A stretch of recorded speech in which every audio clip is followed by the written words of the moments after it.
सरकार ने गरीब सवर्णों को 10% आरक्षण देने का फैसला किया है, लेकिन ये कोई पहला प्रयास नहीं है। इसके पहले भी प्रयास हुए हैं।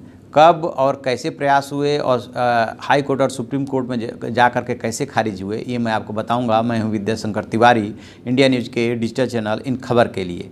1990 में जब बीपी सिंह सरकार ने मंडल कमीशन लागू किया, उसके बाद जब 1991 में नरसिंह राव सरकार आई तो सवर्णों की नाराज़गी दूर करने के लिए उसने 10% आर्थिक आधार पर आरक्षण दिया था। लेकिन इंदिरा साहनी मामले में जब ये सुप्रीम कोर्ट में चैलेंज किया गया तो इंदिरा साहनी मामले में सुप्रीम कोर्ट ने इसको निरस्त कर दिया। कहा कि इसे जो है आप ऐसा नहीं कर सकते, क्योंकि 50% जो आरक्षण की सीमा रेखा है वो इसकी वजह से वो क्रॉस हो रहा था।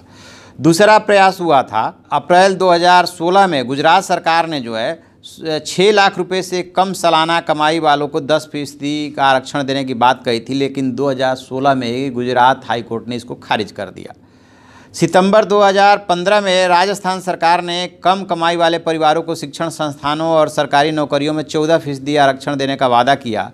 दिसंबर 2016 में ये राजस्थान हाई कोर्ट ने इस बिल को रद्द कर दिया था और ऐसा ही हरियाणा में भी हुआ था।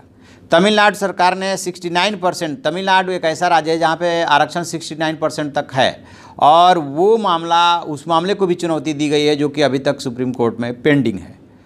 एक वाकया जो है 2014 का है, जब बॉम्बे हाई कोर्ट ने मराठाओं को, जो उस समय की कांग्रेस और एनसीपी सरकार थी, उसने जो है नौकरी में और शैक्षणिक संस्थाओं में 16% आरक्षण देने की बात कही थी, जिसको कोर्ट ने खारिज कर दिया था। फिर से देवेंद्र फडणवीस सरकार जो है मराठों के लिए आरक्षण की व्यवस्था लेकर के आई है। अभी इसमें डिसीजन होना है कोर्ट से कि क्या इन्होंने जो उसके लिए अर्हताएँ हैं या जो चीज़ें आवश्यक है उन चीज़ों को फुलफ़िल किया है। क्योंकि दरअसल हाई कोर्ट और सुप्रीम कोर्ट से जब ये टर्न डाउन इस तरह के जो है सरकार के प्रस्ताव हुए हैं, उसके पीछे एक बड़ा कारण रहा है कि क्या आपने जिस वर्ग के लिए डिसीजन ले रहे हैं उससे संबंधित जो आयोग है उससे कोई रिपोर्ट ली है, उससे कोई डेटा लिया है, ताकि ये साबित कर सके कि हाँ वाकई में जो ये सामाजिक और शैक्षणिक रूप से पिछड़े हैं और इनका प्रतिनिधित्व कम है। तो कुछ कानूनी पेचीदगियाँ रही है। अभी तक का जो अनुभव बताता है कि जब आपने आधे अधूरे मन से